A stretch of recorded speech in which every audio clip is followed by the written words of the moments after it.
दिसतंय ना?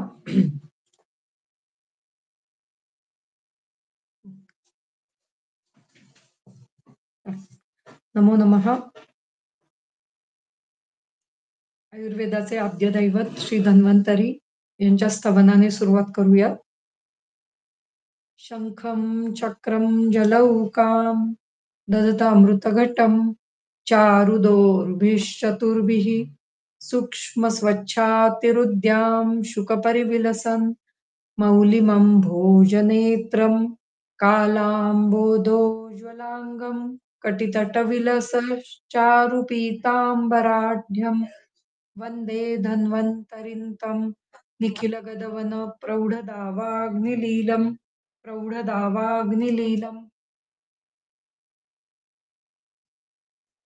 आपण शारंगर संहितेतला स्नेहाध्याय बघत होतो. स्नेह ही संकल्पना ही खूप महत्वाची आणि अं, उपयोगी अशी आहे. अ, बऱ्याच पेशंट्समध्ये स्नेह प्रयोग आपल्याला करावे लागतात आणि बऱ्याच व्याधींमध्येही हे प्रयोग करणं आवश्यक ठरतं. दीर्घकालीन व्याधीमध्ये किंवा काही अॅक्यूट कंडिशन्समध्येही आपण स्नेहपान करू शकतो. तर त्याची सुरुवात आपण केली होती काल परवाच्या लेक्चरमध्ये. त्याच्यामध्ये आपण पहिलं जे स्नेह परिभाषा जी आहे, ती आपली पाहून झाली होती. त्याच्यामध्ये कल्कामध्ये 4 पट इतकं पाणी घालायचं. सॉरी कल्काच्या 4 पट घृत घ्यायचं आणि त्याच्या 4 पट पाणी म्हणजेच पाण्यामध्ये जे पाणी किंवा इतर काही द्रव म्हणजे क्वाथ किंवा क्षीर, घृत सॉरी क्षीर किंवा इतर कुठलेही द्रव भाग हा 16 पट घ्यायचा आहे आपल्याला. पण जास्त करून जेव्हा आपण घृत तयार करतो, त्यावेळेला द्रवभाग म्हणत असताना बहुतांशी वेळेला क्वाथ हाच येतो. हं. त्यामुळे कुठल्याही द्रव्य जेव्हा आपल्याला घ्यायचंय, त्याचं ते द्रव्य एक भाग त्याच्या त्या भागाच्या 4 भाग इतकं म्हणजे 4 पट इतकं घृत म्हणजे तूप घ्यायचंय आणि त्याच्या 4 भाग म्हणजेच द्रव्याच्या 16 भाग इतकं पाणी घालायचंय. म्हणजे एकास चारास 4 इतकं प्रमाण त्यांचं पाहिजे. आता पुढचा श्लोक आहे 3 नंबरचा. त्याच्यामध्ये ते मृदू आणि कठीण द्रव्य याच्यासाठीचं जे काही पाण्याचं प्रमाण आहे त्याचं वर्णन करतात. मृदू द्रव्यादौ कथने जलप्रमाणम् आह. चतुर्गुणं मृदू द्रव्ये कठिणे अष्टगुणं जलं तथा च मध्यमे द्रव्ये दद्यात् अष्टगुणं पयः. अत्यंत कठिणे द्रव्ये नीरं षोडशिकं मतम्. मृदू द्रव्य असेल, की जे ज्याचं अर्क हा पाण्यामध्ये लवकर उतरतोय. हं. त्याच्यासाठी 4 पट इतकं पाणी घ्यायचं आहे. म्हणजे अ, जर तुम्ही अडुळसा बघितली किंवा अं, गुळवेल किंवा अं, कोणतं कडुलिंब हे सुद्धा बऱ्यापैकी लवकर उतरतं. त्याचंही फ्रेश द्रव्य जर घेतलं गेलं, तर आर्द्र द्रव्य हे जास्त चांगलं म्हणजे त्याचा जो अर्क आहे तो योग्य प्रमाणामध्ये पाण्यामध्ये लवकर उतरू शकतो. हं. गुळवेल किंवा अ, अडुळसा यासारखी द्रव्य ही घ्यावीत असं अ, गूढार्थ दीपिके टीकेमध्ये वर्णन केलेलं दिसतं. जी दुसरी टीका आहे त्याच्यामध्ये जर पाहिलं आपण तर मृदू द्रव्य म्हणजे कशा प्रकारची? तर त्याचं वर्णन आलेलं आहे. मृदू द्रव्ये गुडुच्चादौ चतुर्गुणम जलम म्हणजे गुडूची इत्यादी द्रव्यांमध्ये 4 पट इतकंच पाणी घालायचंय किंवा दुर्वा हे द्रव्य हे सुद्धा लवकर पाण्यामध्ये उतरतं किंवा त्याचं जे काही अर्क आहे तो लवकर पाण्यात उतरतो. त्यामुळे त्याच्यात 4 पटच पाणी आपल्याला घ्यायचंय. कठीणे दशमूलादौ अष्टगुणम. कठीण द्रव्य जशी दशमूळ इत्यादी जी द्रव्य आहेत ती कठीण द्रव्य आहेत. म्हणजे कुटायला सुद्धा ती कठीण जातात आणि त्याचा जर अर्क जर आपल्याला घ्यायचा असेल, तर तो लवकर उतरू शकत नाही. कारण त्याचा मूळ भाग आपण घेतोय आणि तो मूळ भाग हा कठीण स्वरूपाचा असतो.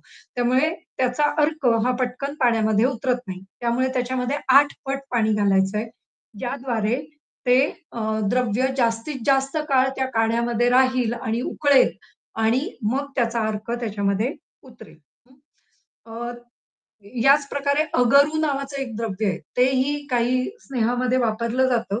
तर तेही खूप कठीण द्रव्य आहे किंवा नागरमोथासारखं द्रव्य आहे. तेही बऱ्यापैकी कठीण असं द्रव्य असतं. फक्त नागरमोथा कसा आहे, की नागरमोथा हा गंध द्रव्य आहे. त्यामुळे त्याचा गंध ते गंध स्वरूपातच पटकन उतरू शकतं. त्यामुळे आपल्याला त्याला एकदम कठीण नाही म्हणता येणार. मध्यम स्वरूपाचं ते द्रव्य आहे.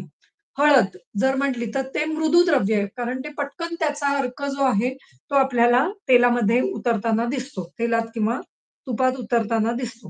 हं. अ, दशमूलादौ अष्टगुणं तथा च मध्यमद्रव्ये आरगवदादौ अष्टगुणं पयः. आरगवद इत्यादी कशी आहेत?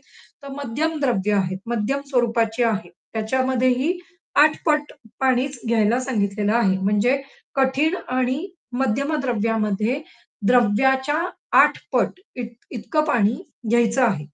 अत्यंत कठीण हे द्रव्य म्हणजे अगरूसारखी जी द्रव्य आहेत किंवा पद्मक इत्यादी सारखी जी द्रव्य आहेत, जी अत्यंत कठीण आहेत, त्याच्यामध्ये मात्र षोडशिकम मतम हे 16 पट इतकं पाणी घालायचं आहे.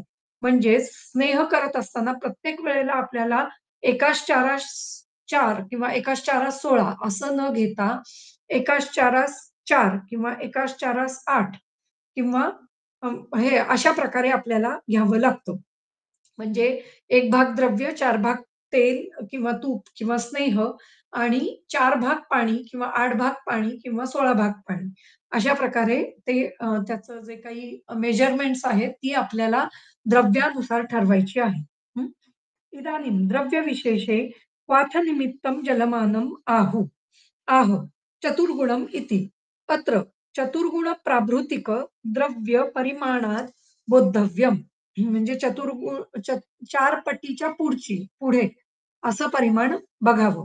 यावत् परिमाणं क्वाथ्यद्रव्यं भवति तावत् परिमाणं चतुर्गुणितं द्रव्यं चतुर्गुणितं जलं ग्राह्यम्. ज्या परिमाणामध्ये क्वाथ्य द्रव्य घालायची आहेत, त्याच परिमाणामध्ये म्हणजे 4 पट असं जल घालायचं आहे. म्हणजेच काय, तर खरं तर जल हे वेगळं घालत नाहीत. जर क्वाथ्य द्रव्य ही नसतील किंवा कुठेही लिहिलेलं नसेल, की क्वाथ्य द्रव्य घाला, असं जिथे लिहिलेलं नसेल, त्या ठिकाणी आपल्याला तेवढ्याच प्रमाणामध्ये पाणी घालायचं आहे. याचंही वर्णन पुढे आलेलं आहे.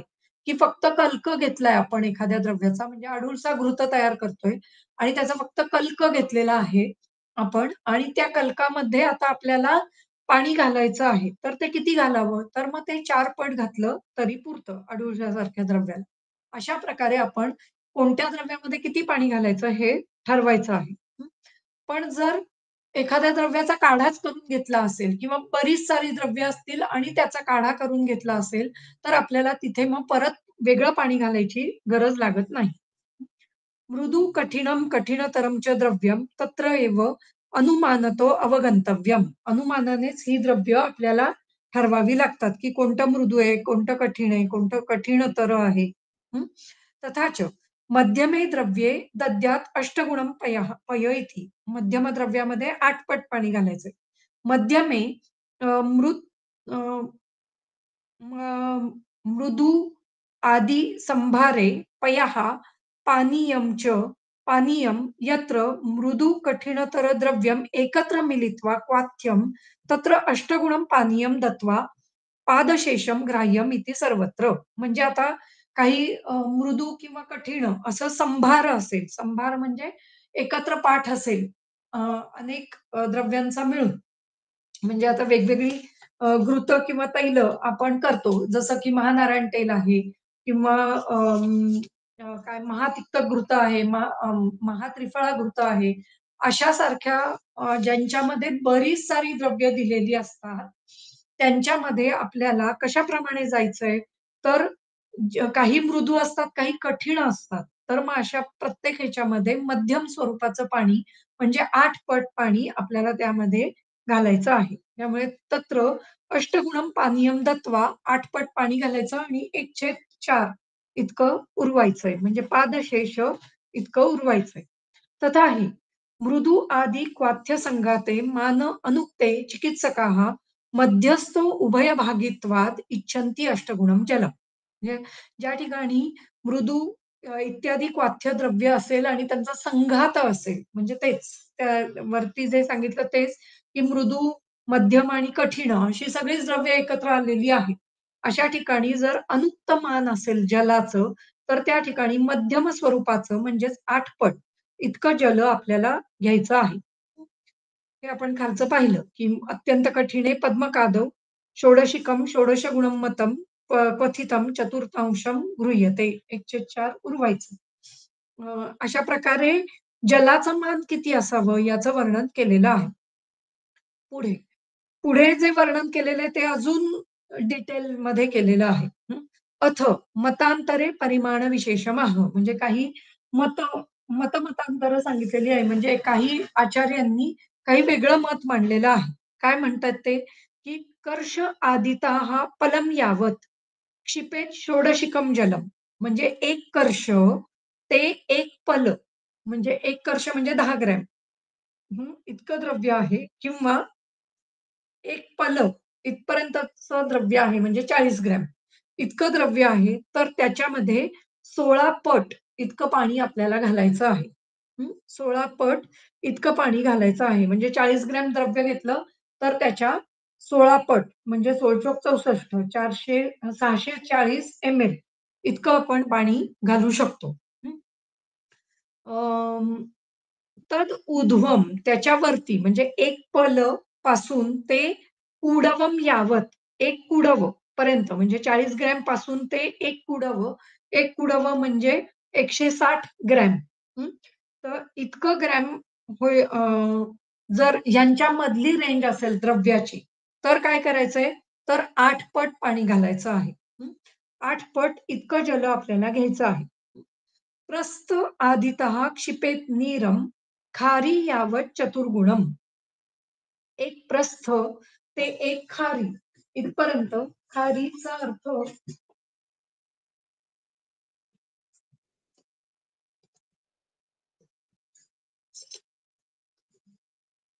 एक प्रस्थ म्हणजे 2 किलो 560 ग्रॅम इतकं. इतकं म्हणजे एक प्रस्थ आणि एक खारी म्हणजे 2 द्रोण. 2 द्रोण म्हणजे 8 किलोच्या वरती म्हणजे जवळ-जवळ 16 किलोपर्यंत असं जर द्रव्य घ्यायचं झालं, तर त्याच्यामध्ये 4 पट इतकं पाणी घालायचं आहे आपल्याला. म्हणजे जसं-जसं द्रव्याचं प्रमाण वाढत जातं, तसं-तसं त्याच्या पाण्याचं प्रमाण हे उलट कमी होत जातं. कारण प्रत्येक द्रव्य म्हणजे त्याच्यामध्ये वेगवेगळ्या प्रकारची द्रव्य एकत्र केली जातात. अशा वेळेला त्या द्रव्यांचे अर्क हे पटापट त्याच्यामध्ये उतरत जातात आणि जेवढं प्रमाण तुम्ही द्रव्याचं घ्याल, तेवढं जास्तीत जास्त अर्क उतरण्याची म्हणजे कमी पाणी असलं, तरी अर्क उतरण्याची शक्यता ही जास्तीत जास्त असते. कारण तुमचं द्रव्याचं प्रमाण हे खूप जास्त मोठ्या प्रमाणामध्ये आहे. त्यामुळे ते उकळायला लागलं, की लगेच त्याचा अर्क उतरायला लागतो. त्यामुळे तेवढं पाणी आपल्याला पुरतं. हं. कर्ष आदित इति. कर्ष आदित इत्यादी परिमाणं सामान्य द्रव्यविषये वर्तते. अन्यथा स्वतंत्र विरोध. म्हणजे हे सामान्य द्रव्याविषयी सांगितलेलं आहे आणि जिथे वर्णन केलेलं नाही किती पाणी घ्यावं असं, त्या ठिकाणी हे प्रमाण घ्यायचं आहे. आता जर तुम्ही महात्रिफळा वगैरे घृतं पाहिलीत, तर त्याच्यामध्ये सगळ्याचं प्रमाण हे दिलेलं आहे. म्हणजे तुम्ही महात्रिफळा घृतामध्ये भरपूर प्रकारचे स्वरस आहेत. अडुळसा सॉरी माका स्वरस आहे, आवळा स्वरस आहे, गुळूची स्वरस आहे. मग अशामध्ये त्या-त्या ह्याचे प्रमाण दिलेले आहेत, की किती प्रमाण घ्यायचं, किती तोळे आपल्याला ते द्रव्य घ्यायचं आहे, याचं प्रमाण दिलेलं असतं. जर दिलेलं नसेल, अशी जी काही सामान्य द्रव्य असतील, त्यांच्यामध्ये आपल्याला हे जे वरती दिलेलं प्रमाण आहे, ते आपल्याला घ्यायचं आहे. जिथे कुठेही अनुक्त प्रमाण असेल, त्या ठिकाणी आपल्याला अ, जे काही वरती दिलेलं प्रमाण आहे, म्हणजे कर्ष ते पल, पल ते कुडव, कुडव ते प्रस्थ, सॉरी प्रस्थ ते खारी, अशा प्रकारे आपल्याला मोजून, द्रव्य मोजून आपल्याला तितकं प्रमाण पाण्याचं घ्यायचं आहे. तितक्या पटीने पाणी घ्यायचं आहे. हं. कर्ष आदित इत्यादी परिमाणं सामान्य द्रव्यविषये वर्तते. अन्यथा अन्यथा सर्वत्र विरोधाः.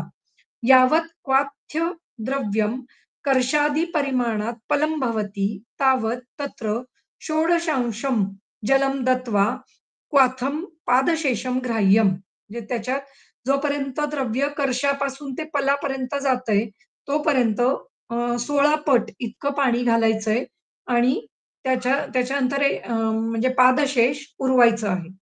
षोडशिकम् अत्र वाच्यद्रव्यपरिमाणात् ततस्तु पलाद् उपरि यावत् कूडवं क्वाथ्य कूडवं क्वाथ्यद्रव्यपरिमाणं भवति तावत् अत्र तोयं पानीयम् अष्टगुणं भवेत्. क्वाथ्यद्रव्यात् इत्यादी.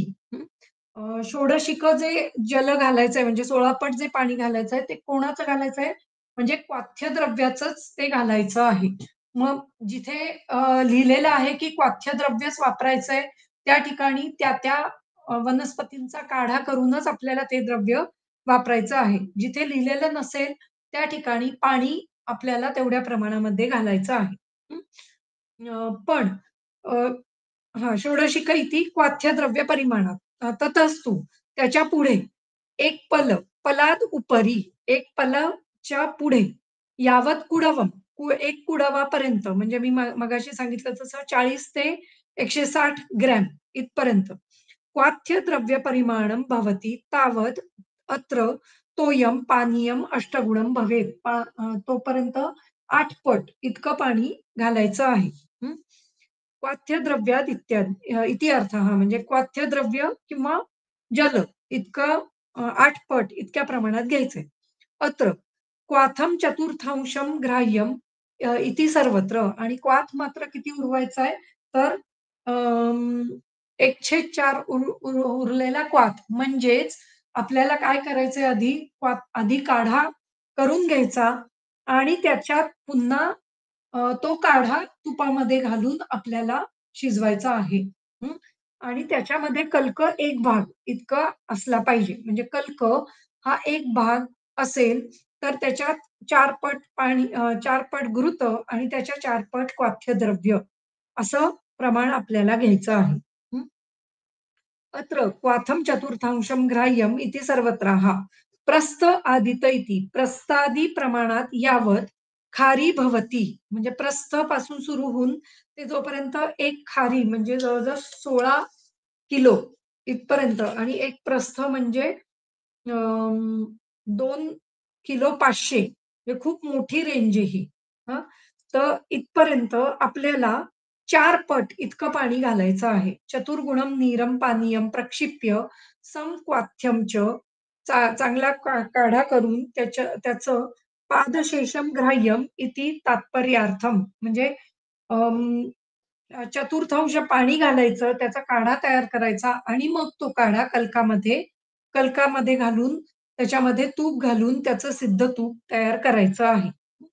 आदी शब्दात आढक, द्रोण, शूर्प, द्रोणी प्रभृतयो ग्राह्या. म्हणजे आधी म्हणत असताना अ, एक प्रस्थ ते एक खारी असं म्हणताना त्याच्यामधले सगळे म्हणजे द्रोण किंवा शूर्प किंवा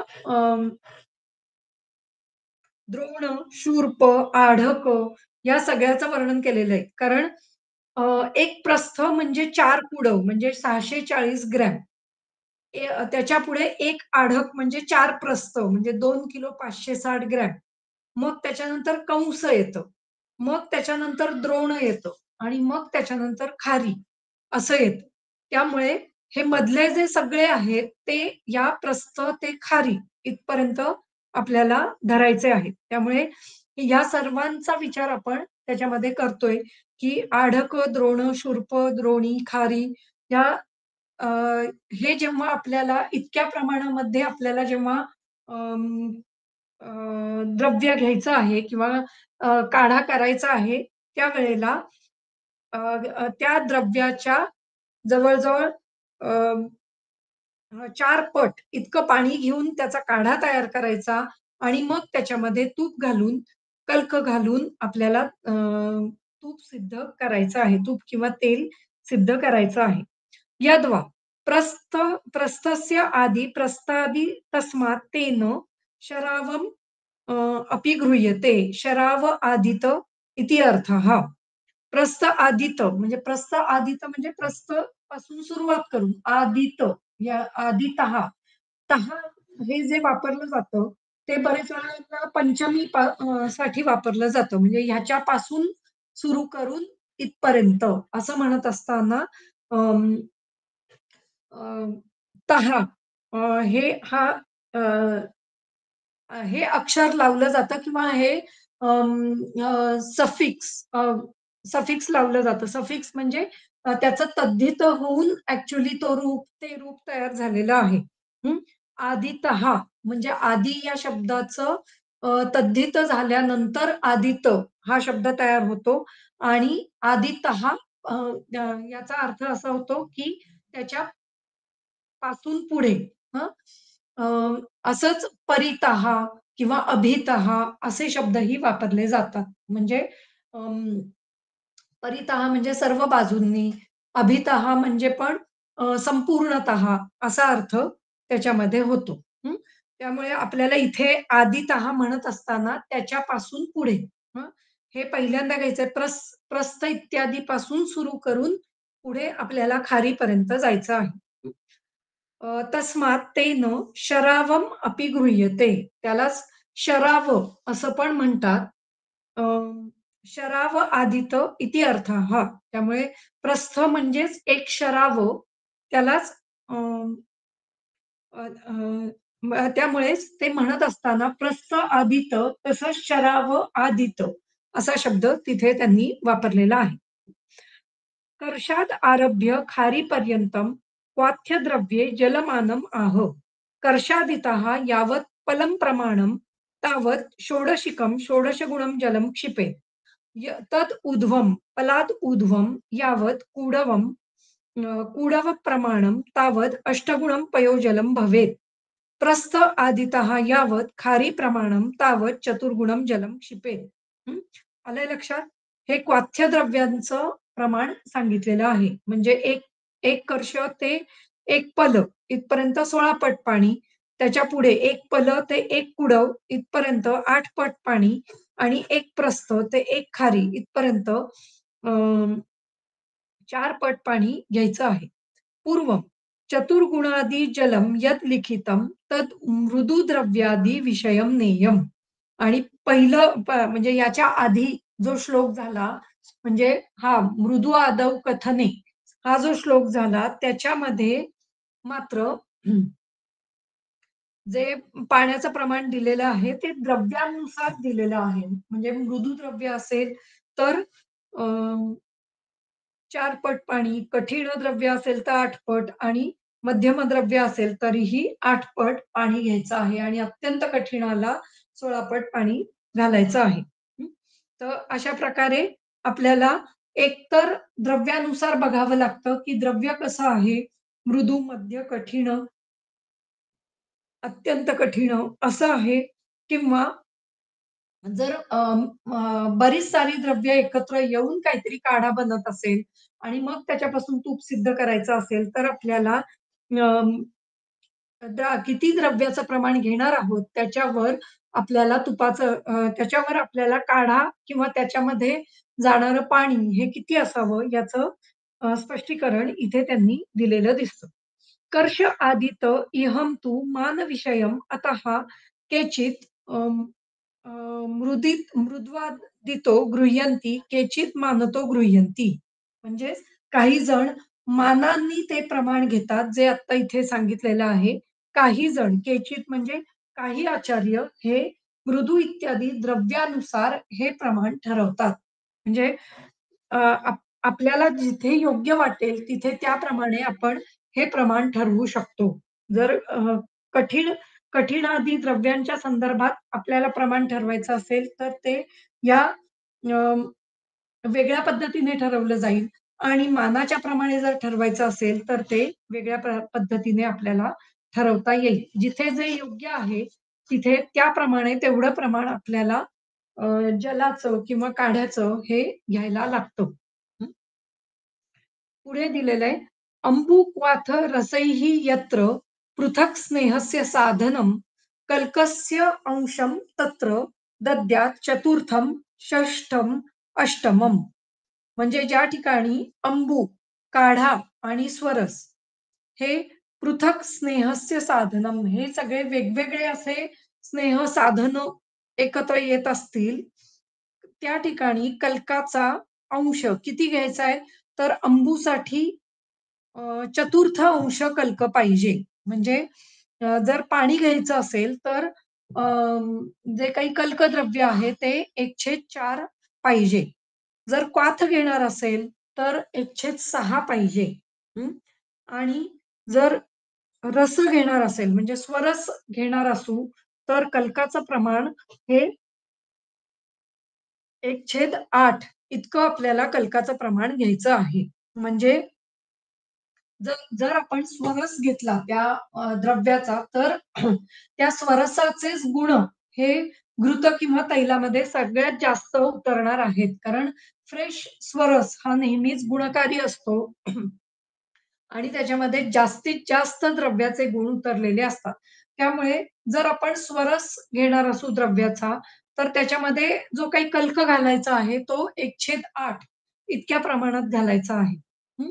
त्याच्यानंतर क्वाथ घेणार असू, तर तो त्याच्यामध्येही बऱ्यापैकी द्रव्याचं प्रमाण आलेलं असतं. त्यामुळे आपल्याला कल्क हा 1/4 इतक्याच प्रमाणात 1/6 इतक्याच प्रमाणात घ्यायचा आहे. आणि जर अंबू म्हणजे पाणीच नुसतं घेणार असू, तर मात्र ते प्रमाण 1/4 इतक्या प्रमाणात असायला पाहिजे. हं. अशा प्रकारे वर्णन केलेलं दिसतं. दुग्धे दध्नी रसे नकरे कल्कोदेयो अष्टमांशकम्. अ, दूध, दही, रस आणि नक्र यांच्यामध्ये कल्काचं प्रमाण हे 1/8 इतकं द्यायचं आहे. नक्र या शब्दाचा अर्थ बहुधा मांसरस असं त्यांना म्हणायचं असावं.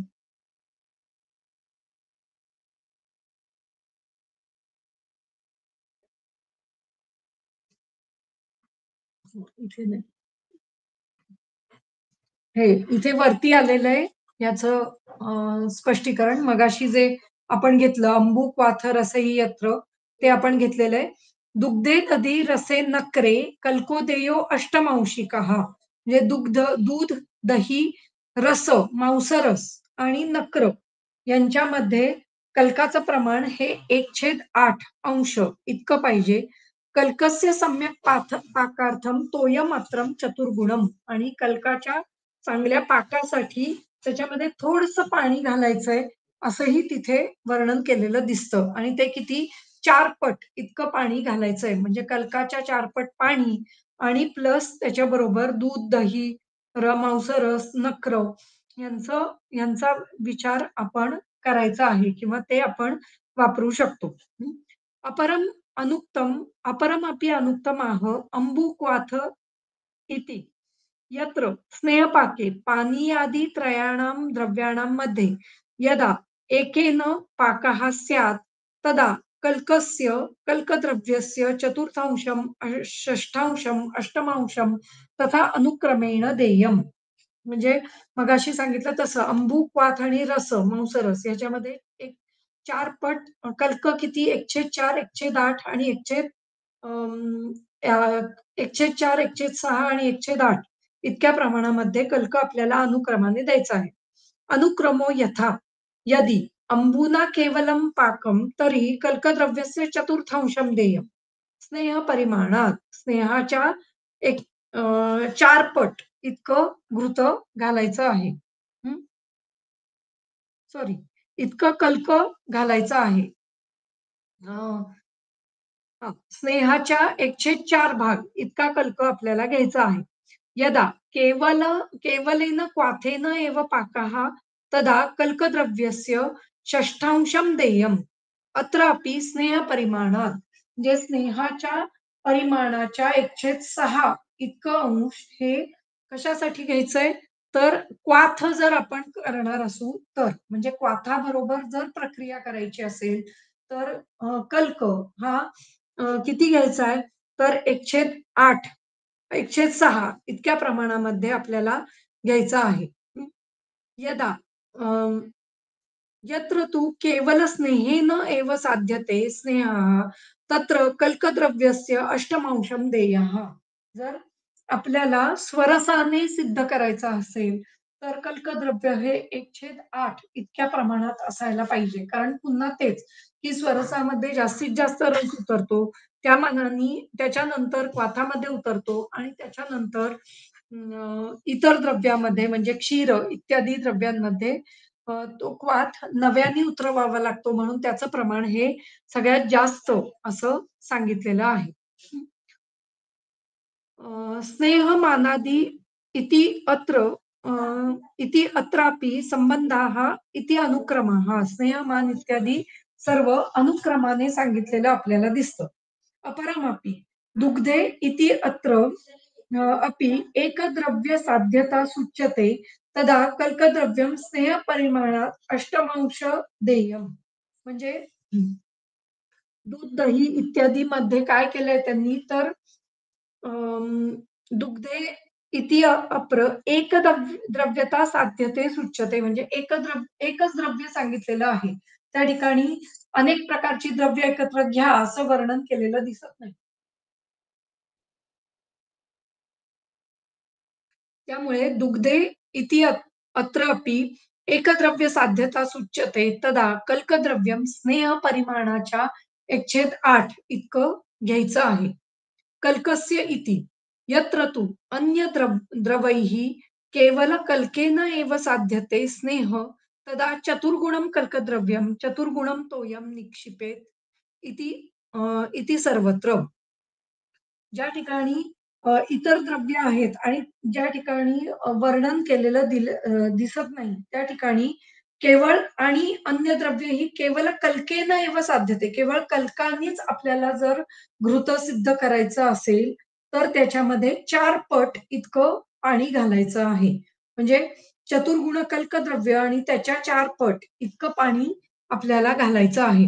सम्यक पाकार्थम बोद्धव्यम. सम्यक पाकासाठी त्याचा उपयोग होतो, असं वर्णन केलेलं दिसतं. हेच वर्णन पुढे पण आलेलं आहे. केवळ कल्केनं असेल तर 4 पट इतकं पाणी घाला. तर याचा अर्थ असा होतो, की हं, अं, अ, याचा उपयोग असा होतो, की सम्यक पाकार्थम असं त्यांनी दिलेलं आहे. याचा अर्थ ज्यावेळेला आपण सिद्ध घृत किंवा सिद्ध तैल करतोय, त्यावेळेला त्याचा पाक योग्य प्रकारे होण्यासाठी कल्काचीही आवश्यकता असते आणि क्वाथाचीही आवश्यकता असते. जर त्याच्यापैकी एकच असेल, म्हणजे कल्कच असेल, तर आपल्याला त्या ठिकाणी पाणी घ्यायचं आहे. जर क्वाथ आपल्याला बनवता येणं शक्य नसेल, तर आपण केवळ पाण्यानी त्याचा काढा सॉरी पाणी घालून ते तूप सिद्ध करायचं आहे. म्हणजे कल्क, स्नेह आणि तोय किंवा कल्क, स्नेह आणि क्वाथ अशा प्रकारे घ्यायचं आहे. जर फक्त क्वाथाचंच वर्णन केलेलं असेल, की या क्वाथाने सिद्ध घृत असं जर वर्णन केलेलं असेल, तर त्या ठिकाणी त्याच द्रव्याचा थोड्या प्रमाणामध्ये कल्क आपल्याला वापरायचा आहे, असंही पुढे वर्णन केलेलं दिसतं.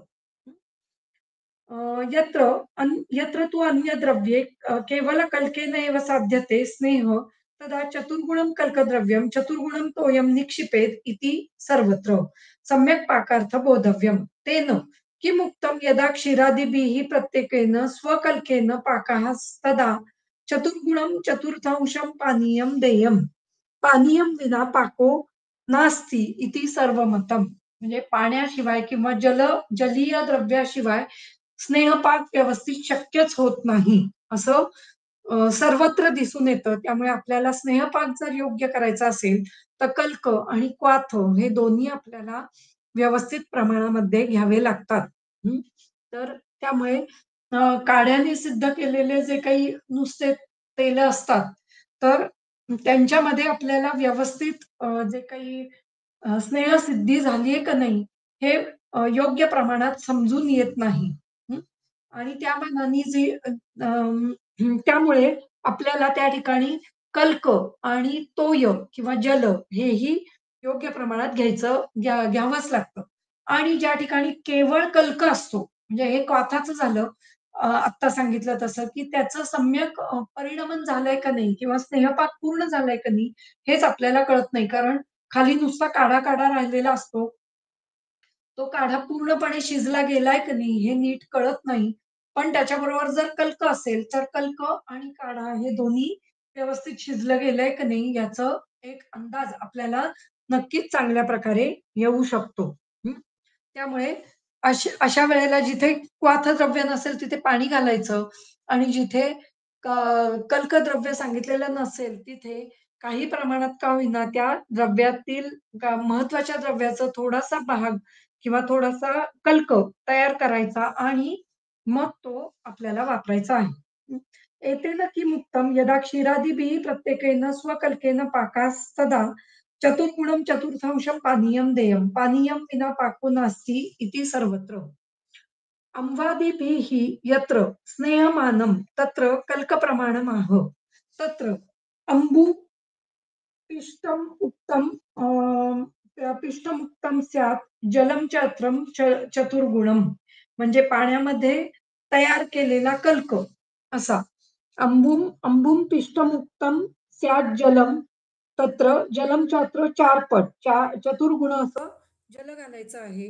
यत्र भिन्नं साधनं भवति तत्र कल्कस्य अंशं चतुर्गुणं षष्ठं क्रमात् अम्बुपाके चतुर्थांशं रसो मांसरसः तत्पाके अष्टमांशम्.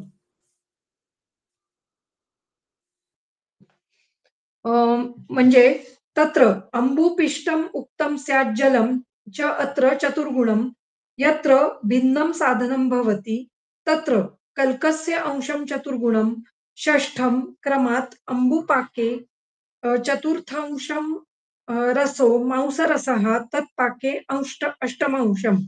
उक्तोऽपि संवादौ पाके दुग्धादौ अष्टमांशम् एव कल्कपाक इति आह कल्कस्य सम्यक् इति। दुग्धे तथा दध्नि तथा तक्रे पाकानन्तरं कल्कः अष्टमांशकादयः रसो मांसरसः यद्वा रसो धत्तुररसः मांसरसस्य पूर्व उक्तत्वात् कल्कस्य सम्यक् पाकार्थं चतुर्गुणं स्नेहादि इति अर्थः. इथे बऱ्याच गोष्टी दिलेल्या आहेत. तत्र अंबुपिष्टम म्हणजे पाण्यामध्ये पिष्ट केलेलं अ, अंबुपिष्टम उक्तम स्यात् जलम त्याच्यामध्ये पाण्याने पिष्ट केलेला जर काही कल्क घेतला आपण, तर काय? तर त्याच्यामध्ये 4 पट पाणी घालायचं आहे. हं. यत्र भिन्नम साधनम भवती ज्या ठिकाणी पाणी न वापरता आपण कल्क सिद्ध करतो, तत्र कल्कस्य अंशं चतुर्गुणम अ, षष्ठम क्रमात् अंबुपाके चतुर्थांशं रसो मांसरसः अं, म्हणजे मांसरसाचं प्रमाण हे अ, कल्कस्य अंशं चतुर्गुणं अं, तत्र कल्कस्य अंशं चतुर्गुणं या ठिकाणी कल्काचा अंश हा जलाच्या 1/4 इतका असला पाहिजे.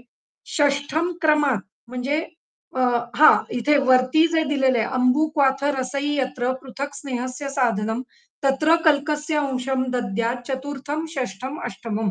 त्याचंच वर्णन इथे करतायत. "तत्र अंबुपिष्ठमुक्तं च स्यात् जलं च अत्र चतुर्गुणं, यत्र भिन्नं साधनं भवति तत्र कल्कस्य चतुर्गुणं." म्हणजे अष्टम क्रमात म्हणजे 6 पट कशामध्ये घ्यायचंय?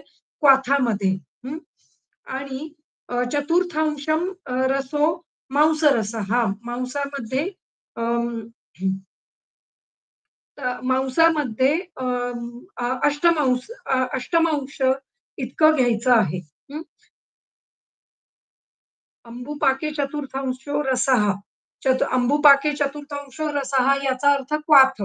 म्हणजे पाण्यामध्ये सिद्ध केलेला 1/4 उरलेला असा क्वाथ असं त्यांना म्हणायचंय. त्याच्यामध्ये आपल्याला 60 हे 1/6 भाग इतका कल्क घ्यायचा आहे आणि मांस रसामध्ये 1/8 इतक्या प्रमाणामध्ये कल्क घालायचा आहे. उक्तोऽपि अम्वादौ पाके दुग्धादौ अष्टमांश एव कल्कपाक इति आह. अंबू इत्यादी पाकामध्ये जर दूध इत्यादी जर घेतलं, तर त्याच्यामध्ये 1/8 इतका कल्क घ्यायचा आहे. हं. कल्कस्य सम्यक् दुग्धे तथा दध्नी तथा तक्रे पाकानंतरं कल्कः अष्टमांशकादयः मां रसो मांसरसाः म्हणजे दूध, दही, तक्र यांच्यामध्ये पाकानंतर म्हणजे पाक त्यांचा झाल्यानंतर त्याच्यामध्ये कल्क घालायचा आहे. किती? 1/8 भाग इतका कल्क घालायचा आहे. जो मांसारसामध्ये ज्याप्रमाणे सांगितलेला आहे. यद्वा रसः धत्तूररसः मांसरसस्य पूर्वोक्तत्वात् कल्कस्य सम्यक् पाकार्थं चतुर्गुणं स्नेहादी इति अर्थः. म्हणजे जर आपल्याला धतुराचा रस घ्यायचा आहे, धोत्र्याचा रस असा जर घ्यायचा आहे, तर तिथे आपल्याला तो स्वरस असल्यामुळे त्याच्यामध्ये 1/4 इतकं कल्क आपल्याला वापरायचा आहे. अं, कल्कस्य सम्यक पाकार्थम चतुर्गुणम स्नेहादी इति अर्थः. अशा प्रकारे या ठिकाणी कल्काचं प्रमाण किती असायला पाहिजे? कल्क हा अ, काढ्याच्या प्रमाणामध्ये किती पट असायला पाहिजे, हे सर्व वर्णन केलेलं दिसतं. खरं तर ही सगळी जी काही वर्णनं आहेत, त्याने सिद्ध अशी जी घृतं आहेत, ती घृतं किंवा तैल ही सिद्ध करून ह्याच्यावर खूप चांगल्या प्रकारे रिसर्च करण्यासारखं आहे, की ज्यावेळेला ते म्हणतायत, की फक्त जल घेऊन आपल्याला कल्क सिद्ध करायचा आहे. फक्त क्वाथ घेऊन आपल्याला कल्क सिद्ध करायचा आहे आणि त्याच्यामध्ये कल्क हा 1/6 भाग असायला पाहिजे. जेव्हा जल असेल त्यावेळेला 1/4 भाग असायला पाहिजे. जेव्हा रस असेल तेव्हा 1/8 भाग असायला पाहिजे. मग एक द्रव्य घेऊन, एखादं कुठलं तरी द्रव्य घेतलं आपण, समजा अडुळसा.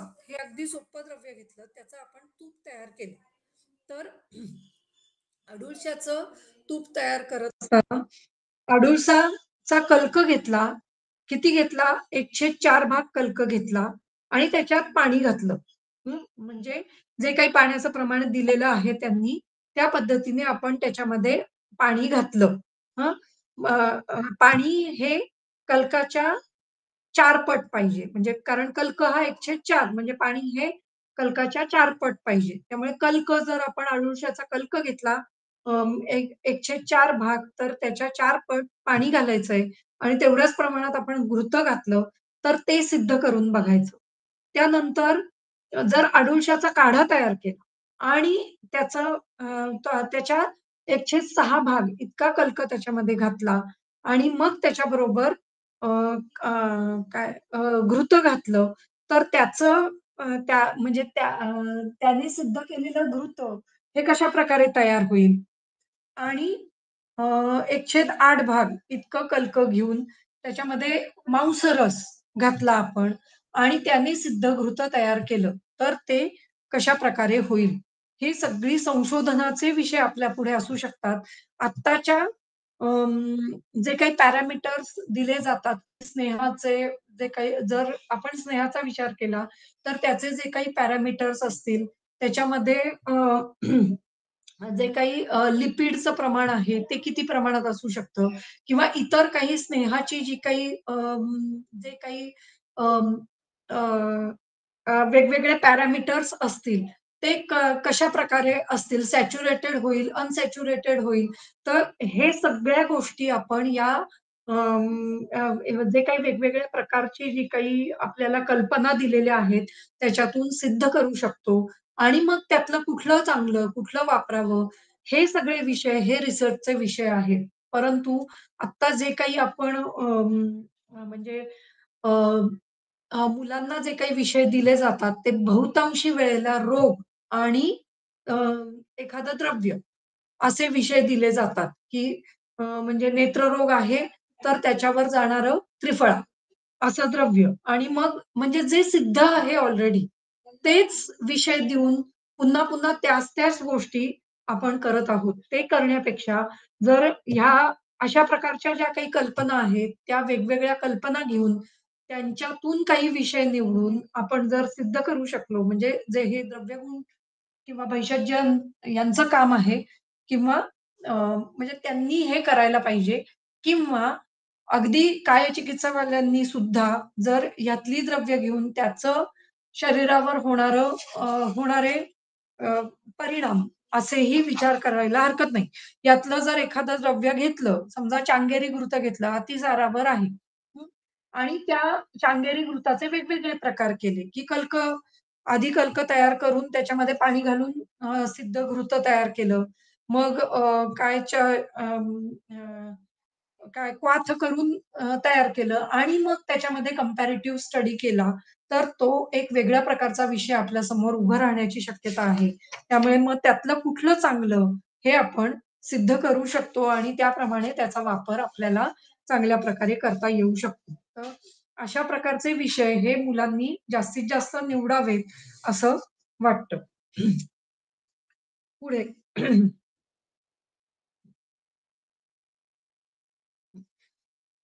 अ, मॅडम तो वरच्या श्लोकामध्ये ते अंबुक रसई आहे ते स्वरच आहे ना रसई म्हणजे?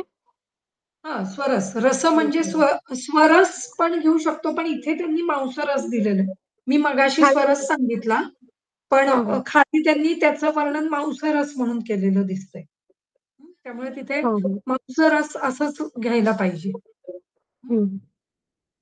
मांसरसही तितकाच काय म्हणतात त्याला म्हणजे त्याचाही जे काही अर्क आहे तो जास्त प्रमाणात चांगला उतरू शकतो. आता तिथे खाली त्यांनी यद्वा रसो दत्तुर रसः मांसरस्यस्य पूर्वोक्तात् पूर्व उक्तत्वात् कल्कस्य सम्यक् पाकार्थं चतुर्गुणम्.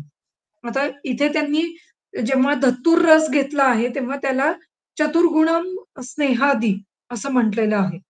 तर तिथे त्यांनी हा वेगळा अर्थ घेतलेला दिसतोय. म्हणजे म्हणजे तिथे मला वाटतं ते हां. हां, ते 6व्या श्लोकात रस आणि 7व्या श्लोकात मांसरस असं आहे का?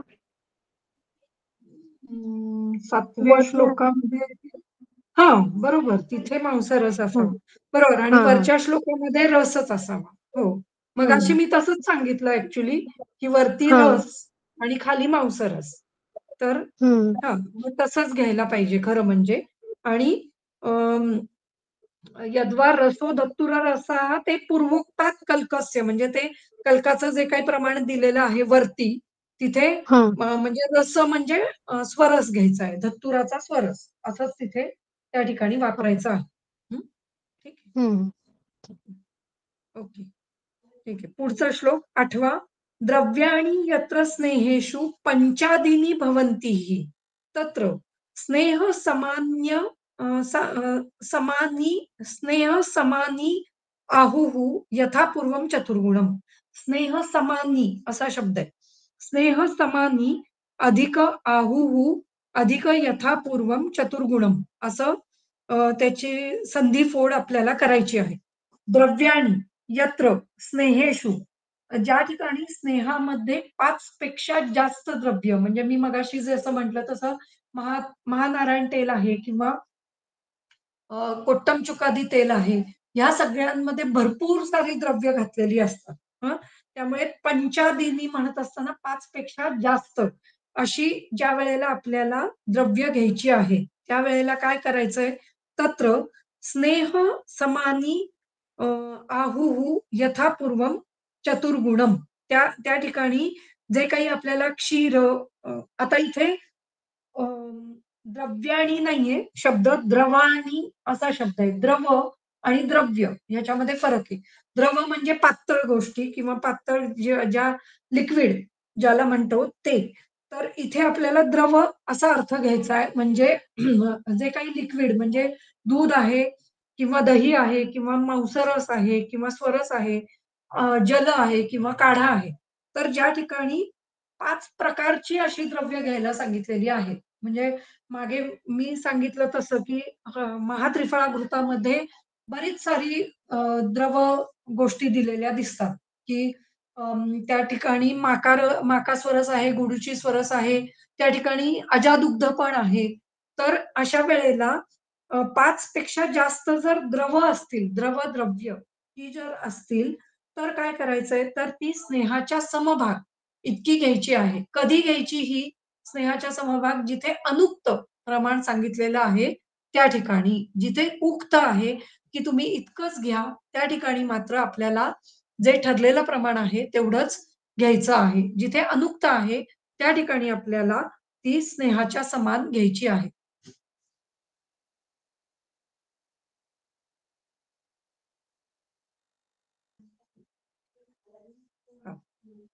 इदानीम् अनुक्तद्रव्याणां मानम् आह. प्रत्येक ठिकाणी अनुक्त द्रव्यांचं वर्णन केलेलं दिसतं.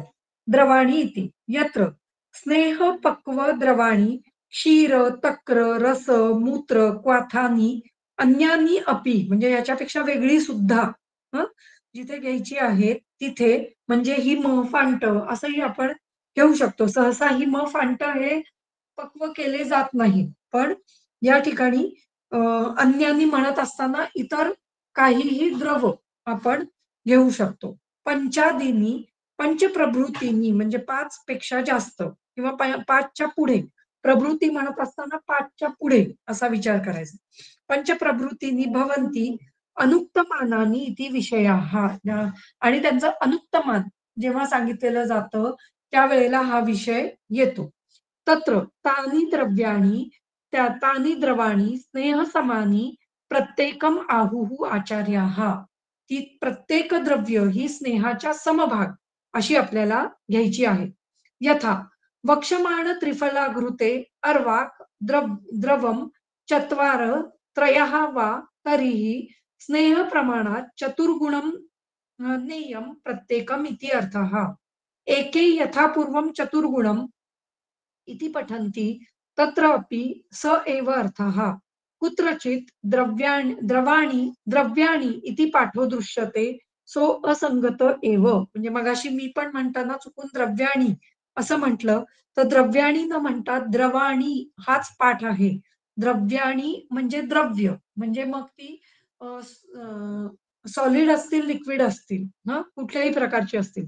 पण द्रव म्हणत असताना ती लिक्विड म्हणजे लिक्विड स्वरूपाचं जे काही किंवा ज्याला रस आहे, अशी जी काही द्रव्य आपण घेणार आहोत, ती कशाप्रकारे घ्यायची आहे त्याचं वर्णन केलेलं आहे. काय म्हणतात त्याच्यामध्ये? यथा वक्षमाण त्रिफळाघृते. त्रिफळाघृतामध्ये अ, अर्वात द्रवम अ, म्हणजे त्रिफळाघृताचं वर्णन करत असताना त्यांनी द्रव चतस्रः त्रयो वा तरीही स्नेह प्रमाणात चतुर्गुणम स्नेहाच्या 4 पट घ्यावीत असं तिथे वर्णन केलेलं आहे. मग ते उक्त झालेलं आहे, की म्हणजे त्यांनी सांगून ठेवलेलं आहे, की स्नेह जेवढा आहे त्याच्या 4 पट इतक्या प्रमाणात तुम्ही द्रवभाग घ्या. हं. असं सांगितलेलं असताना आपल्याला या गोष्टीचा विचार करायचा नाहीये. हं. जिथे असं वर्णनच केलेलं नाहीये, की किती घ्यायचं. त्या ठिकाणी म्हणजे अनुक्त वर्णन असेल, त्या ठिकाणी मात्र आपल्याला स्नेहाच्या समभाग ते द्रव्य घ्यायचं आहे. एके यथापूर्वम चतुर्गुणमिति पठन्ति. म्हणजे काही आचार्य पूर्वीच्या प्रमाणात म्हणजे 4 पट इतकं म्हणजे एकास चारास 16 असं जे वर्णन आहे, त्याप्रमाणे चतुर्गुणमिति पठन्ति तत्र अपि स एव अर्थः. तिथेही तोच अर्थ होतो. हं. आणि काही जण द्रवाच्या ऐवजी द्रव्य घेतात, ते चुकीचं आहे, असंगत आहे. गूढार्थ दीपिकेमध्ये म्हणतात, द्रव्याणी इति. आता इथे पण त्यांनी द्रव्याणी हा शब्द वापरलाय बरं का. द्रवाणी हा शब्द नाही वापरलाय. यत्र पंच अधिकानि द्रव्याणि तत्र स्नेहेषु कियत् परिमितं द्रव्यं देयं तद् आह.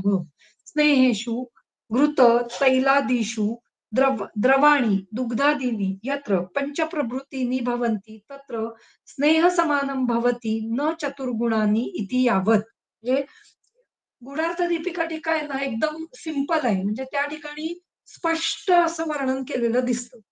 मगाचपासून आपण बघतोय, की अ, वरच्या टीकेमध्ये असं स्पष्टीकरण दिलेलं दिसत नाही. ते काहीतरी उदाहरण देतात, पण त्यांनी विषय स्पष्ट होत नाही. हेच गूढार्थ दीपिकेमध्ये आता स्पष्ट झालं, की काय म्हणतात ते, की मगाशी आम्ही काय सांगितलं, की कल्काच्या 4 पट स्नेह, स्नेहाच्या 4 पट द्रव्य असं द्यायचं आहे. स्नेहाच्या 4 पट द्रवभाग असा द्यायचा आहे. म्हणजे 4 पट, 4 गुण असं द्रव्य घ्यायला सांगितलेलं आहे. पण ज्या ठिकाणी 4 ते 5 अशी द्रव्य असतील, म्हणजे 5 आणि 5च्या पुढे इतकी इतके द्रव गोष्टी असतील, त्या ठिकाणी आपल्याला एवढ्या 4 पट द्रव घ्यायची गरजच नाहीये. कारण ऑलरेडी ही सगळी द्रव्य ही जर स्नेहाच्या समभाग घेतली, तर ती 4 पट होणारच आहेत आपोआपच. त्यामुळे त्या ठिकाणी मात्र आपल्याला अ, समभाग म्हणजे स्नेहाच्या समभाग इतकंच आपल्याला द्रव हे घ्यायचं आहे. यत्र पंचप्रवृत्तीनी भवन्ति तत्र स्नेह समानं भवति न चतुर्गुणानि. 4 पट घ्यायचे नाही. यथा पूर्वं चतुर्गुणम् इति अस्य अयमर्थः. एको द्रव तत्र पाकेन चातुर्गुण्यं द्वौ द्रवौ यत्र तत्र द्वाभ्यां चातुर्गुण्यं यदुक्तं जेज्यते. म्हणजे एकच द्रव असेल, तर तो द्रव किती घ्यायचा आहे? तर स्नेहाच्या 4 पट घ्यायचा आहे. जर 2 द्रव असतील म्हणजे काहीतरी एखादा अजाक क्षीर असेल आणि माकास्वरस असेल समजा, असं आपण धरलं, तर दौ दो द्वौ द्रवौ 2 प्रकारची द्रव असतील, यत्र तत्र, तर तिथे काय द्वाभ्याम चतुर्गुणम म्हणजे 2च्या 4 पट म्हणजे अ, दोघांचेही 4 भाग 4-4 पट घ्यायचे आहे. म्हणजे जवळ-जवळ 4 दुने 8, 8 भाग इतकं द्रव होतंय. म्हणजे 8 पट इतकं द्रव होतंय. म्हणजे स्नेहाच्या 8 पट इतकं द्रव त्या ठिकाणी जातंय. हं. जेज्यते एक, द्वि, त्रिद्रव्यैः द्रवैः द्रव्यैः कुर्यात् कुर्यात स्नेहात चतुर्गुणम. जेज्जटाचार्य म्हणतात, जेज्जटांची चरकावरही टीका आहे. तर अ, त्यांनी बहुधा याच्यावरही म्हणजे शारंधरावरही टीका लिहिलेली असावी किंवा त्यांचंच जे म्हणजे चरकातील एखाद्या श्लोकाचं वर्णन हे असावं. हं. त्यांचं असं म्हणणं आहे, की 1, 2, 3 इतका द्रव जर असेल, 1, 2, 3 असे द्रव असतील किंवा 1 असेल त्यावेळेला 4 पट, 2 असेल तेव्हा 4 पट, 3 असेल तेव्हा 4 पट असं तुम्हाला घ्यायचं आहे. म्हणजे 3 द्रव असतील तरी 3 चोक 12 म्हणजे 12 पट इतकं द्रवभाग तो होणार आहे. हं. क्षीर स्नेह समम दद्यात् चतुर्भिश्च चतुर्गुणम. म्हणजे क्षीराच्या क्षीरम समम स्नेह समम दद्यात् म्हणजे स्नेहाच्या समभाग क्षीर द्यायचा आहे. कधी? तर चतुर्भिःश्च चतुर्गुणम. म्हणजे ज्यावेळेला 4 गोष्टी 4 द्रव येतील, त्यावेळेला आपल्याला स्नेहाच्या समभाग असं द्यायचं आहे. चतुर्भिः चतुर्गुणम. चारीही जे आहेत ते स्नेहाच्या 4 पट असे घ्यायचे आहेत. हं. म्हणजे 4 आले की 4 पट झाले. म्हणजे त्या त्या सगळ्यांचं प्रमाण हे स्नेहाच्या समान येईल. स्नेह समम दद्यात् चतुर्भिः चतुर्गुणम. हं. अस्य अयम् अर्थः यत्र एको द्रवः तत्र एकेन चातुर्गुण्यम् एवं द्वाभ्यां त्रिभिः मिलित्वा चातुर्गुण्यम् इति अर्थः. यत्र पंच अधिकानि भवति तत्र स्नेह समानम इति पूर्वार्थः. म्हणजे ज्या ठिकाणी 5च्या पुढे असतील त्या त्या ठिकाणी स्नेहाच्या समान प्रत्येक द्रव्य घ्यायचं आहे. म्हणजे ते आपोआपच 4 पट इतकं 4 ते 5 पट इतकं स्नेहाच्या येणार आहे. हं. तैलस्य अर्धप्रमाणेन दद्यात् अ, दद्यात् इक्षुरसं बुधाः. तेलाच्या अर्ध प्रमाणामध्ये इक्षुरस घ्यायचा आहे. तथा मांसरसं च अर्धं दत्वा स्नेहं विपाचयेत. म्हणजे तेलाच्या अर्धा भाग इक्षुरस जर इक्षुरसाने सिद्ध स्नेह करायचा असेल, तर तेलाच्या अर्धा भाग इक्षुरस घ्यायचा. इथे उलटं प्रमाण दिसतंय. हं. आणि मांसरस हा सुद्धा अर्ध असाच घ्यायला सांगितलेला आहे. स्नेहाच्या अर्ध. मांसरसं च अर्धं दत्वा स्नेहं विपाचयेत. स्नेह सामान्य आहुः इति अस्य त्रुटिम् आहुः इति अर्थः इति अन्ये. अ, स्नेह समानी आहुः यामध्ये काहीतरी त्रुटी आहे, असं काहींचं मत आहे. तद्यथा सकृत मांस औषधी रसम मूत्र सौवीरकादिकं स्नेहतुल्यं दधी क्षीरं जलं चैव चतुर्गुणं ग्रंथज्ञानार्थम एतद व्याख्या प्रसंगेन उक्तम. ग्रंथाच्या ज्ञानासाठी ही जी व्याख्या आहे ती प्रसंगाने सांगितलेली आहे. या ठिकाणी प्रसंग तंत्रयुक्ती वापरून त्यांनी काही अ, गोष्टी इथे सांगितलेल्या आहेत. काय म्हणतात ते, की सकृत मांस औषधी रसम मूत्र सौवीरक आदिकम, हे गोमूत्र घ्यायचंय किंवा मांसरस घ्यायचाय किंवा अ, औषधांचा रस घ्यायचा आहे. असं जर सगळं एकत्र आलं, तर काय स्नेहतुल्यम, स्नेहाच्या तुल्य द्यायचंय. त्याच्या जोडीला काय दधी, क्षीरम, जलम चैव चतुर्गुणम आणि दधी, क्षीर, जल असं काही आलं तर ते 4 पट असं द्यायचं आहे. असं या ठिकाणी प्रसंग तंत्रयुक्तीने हा श्लोक या ठिकाणी त्यांनी मांडलेला दिसतो. हा श्लोक यातलाच आहे का? तर असं काही दिसत नाहीये याच्यामधला श्लोक. पण त्याचं वर्णन इथे केलेलं आपल्याला दिसून येतं. म्हणजे जे काही आपल्याला कळतं याच्यातून ते असं आहे, की एक भाग द्रव्य, 4 भाग घृत आणि 4 पट जल हे कधीपर्यंत घ्यायचंय? जोपर्यंत जल किंवा द्रव्य हे कधीपर्यंत घ्यायचंय?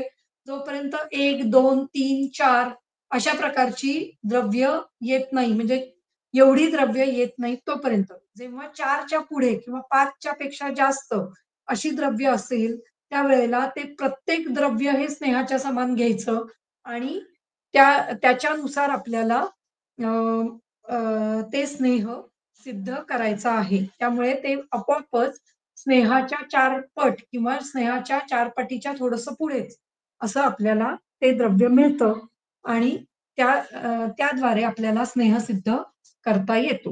हं. अशा प्रकारे या ठिकाणी अ, वेगवेगळी मतं सांगून स्नेहपान कसं सिद्ध करावं किंवा स्नेह कसा सिद्ध करावा याचं वर्णन आलेलं दिसतं. पुढेही काही वर्णन आहे.